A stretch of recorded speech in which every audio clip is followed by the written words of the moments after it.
Chapter 602, Becoming Famous. Darkwill sprawled on the ground, momentarily forgetting to stand up. His mind remained blank. Ever since he had matured, he had never encountered a scenario of tripping himself. After consuming the potions, his body had experienced enhancements to a certain degree, making it even more impossible. Now, for some baffling reason, he had fallen down in an inexplicable manner. Did I step on something? Darkwill suddenly snapped to his senses as he struck down with his palm and rolled to his feet. He pretended as though the one who had just fallen wasn't him. He looked left and right without finding anything odd on the ground. Filled with puzzlement, he took a few difficult steps forward to pick up the milky white dye. At this moment, a patrolling constable seemed to have sensed the disturbance as he jogged over with baton in hand while holding his other hand down on his revolver. Upon seeing this scene, Darkwill suddenly felt worried, feeling suspicious that he had fallen for a trap. "They caught Old Man, but haven't come for me all this time. It's because they were secretly observing me and waiting for me to find some clues. Now I've got my hands on this strange dye, they've started taking action. The official Beyonders are here to catch me." Darkwill instinctively turned around and ran, but he had suffered a rather heavy fall, causing him to feel pain in his knees.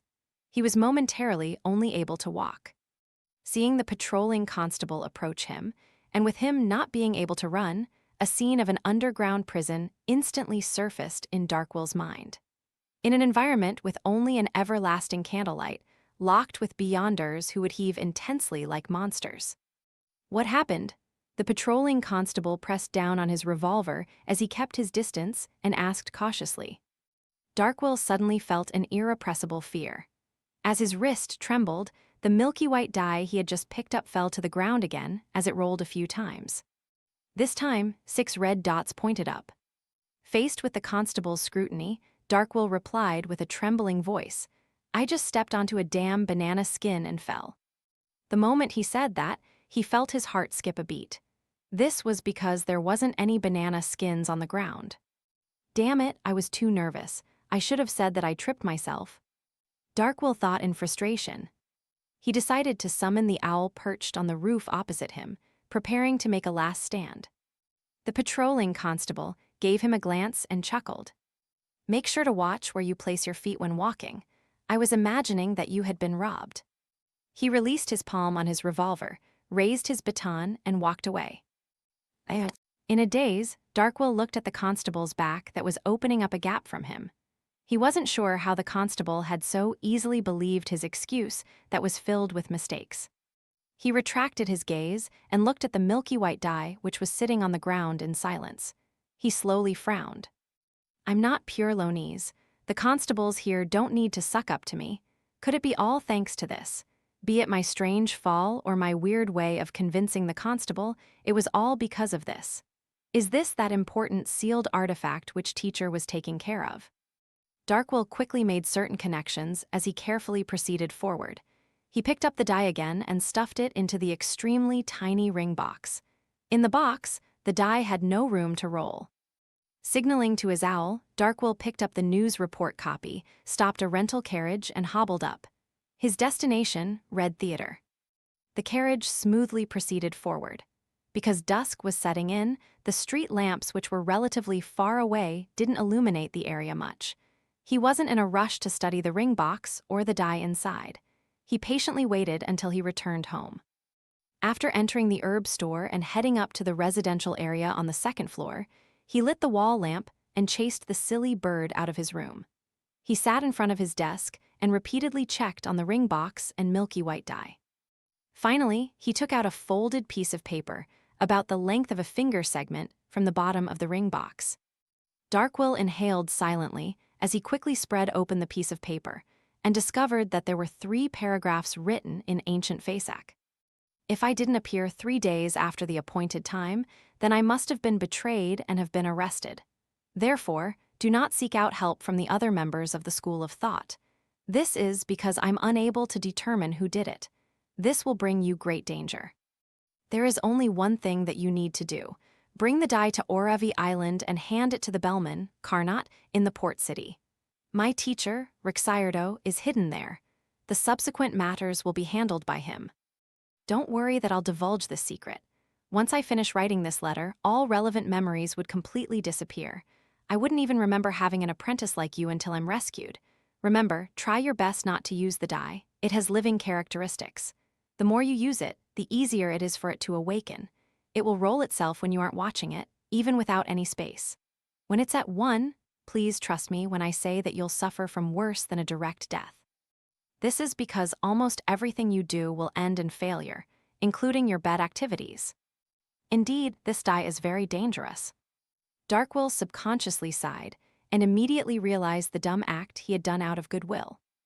In order to rescue his teacher, Roy King, he overcame his cowardliness and remained in Bayam, as well as sent out a cry for help to the Life School of Thought members.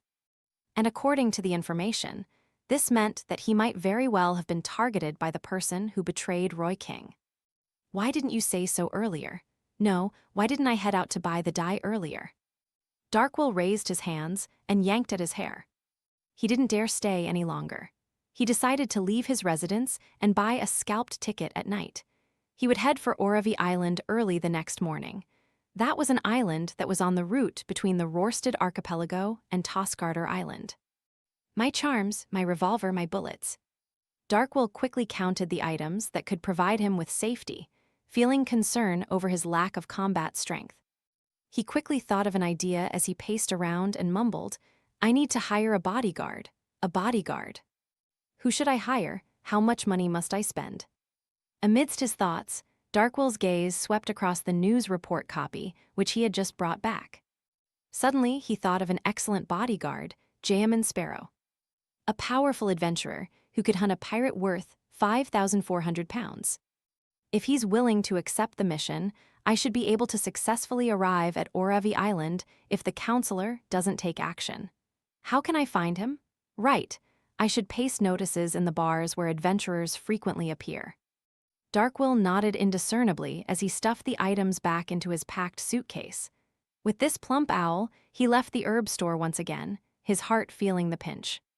In the seas beyond the Rørsted Archipelago, in a small port belonging to Lone, the Black Death was docked there without any scruples. It was being surrounded by 3 ships.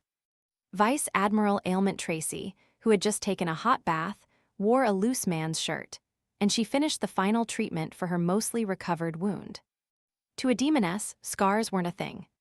At this moment, the blonde female attendant knocked on the door and entered the captain's cabin after receiving permission. When she saw Tracy, her cheeks flushed red as she moved her gaze away. Captain, a telegram was sent from Bayam to the port over here. Mither, a 3rd mate, has been killed. Tracy stopped her actions as her expression sank. She asked hesitantly, do you know who did it? She had sent Wormtongue Mither to Bayam to investigate the assassination attempt on her, firstly as a form of punishment for his dereliction of duty, and secondly, to spread the news that she was heavily injured so as to lure others who harbored malicious intent into attacking her. She never expected Mither to be able to make any breakthroughs or developments in a short period of time. After the demigod addressed as Death Consul by the demoness of unaging visited her, she had deliberately concealed this matter and didn't quickly inform Mither. She allowed the punishment to continue as she felt that it was naturally for the best if his investigations turned fruitful. Even if there was nothing, she wouldn't be too disappointed either. She never thought about the possibility of Mither being placed at risk, as it was a part of the punishment. But to her surprise, Mither had been killed so quickly. The blonde female attendant handed over the telegram and said, it was done by an adventurer named Jayaman Sparrow. It can be confirmed that he had used a Beyonder power similar to Dragon's Might. Jayaman Sparrow? Dragon's Might? Haha. Kalangos also knew Dragon's Might. He likely grazed a psychiatrist or hypnotist with creeping hunger. Tracy sneered after receiving the telegram as she spoke to herself. She was quite certain that Jayaman Sparrow was the enemy who had disguised himself as Helene to attack her. Furthermore, he had been using the faceless powers which Kalangos had grazed. Creeping hunger is with him, and he has an ancient demigod, who Mother addressed as Death Consul, backing him. Does this mean that Kalangos was really killed by that Death Consul? Tracy muttered silently, as she waved her hand to send the blonde attendant out. After the door to the captain's cabin closed, she chuckled to herself. If I were to divulge this information, the organization that ordered Kalangos to assassinate Duke Negan would definitely be very interested. For a brief moment of time, she really had the urge to do so, but her rationality stopped her. This was because it meant that she would directly offend the Death Consul. And with the single chance of him being recognized as the murderer, she would immediately be suspected of divulging the information. When the time comes, unless I hide back at Mother's side, I'll be under the shadow of death at any moment. I'm not afraid of other saints. They will have to find me before they can attack me. Besides, there will definitely be some indication of that, and a significant amount of time is needed. I will have sufficient chances to escape danger, B, but the Death Consul can travel using the spirit world. As long as he determines my location, he will quickly appear beside me. Tracy bit her lip as she thought in depression. She gave up her previous thoughts and decided to take note of Jayaman Sparrow's whereabouts. She wouldn't spare him once a good opportunity arose.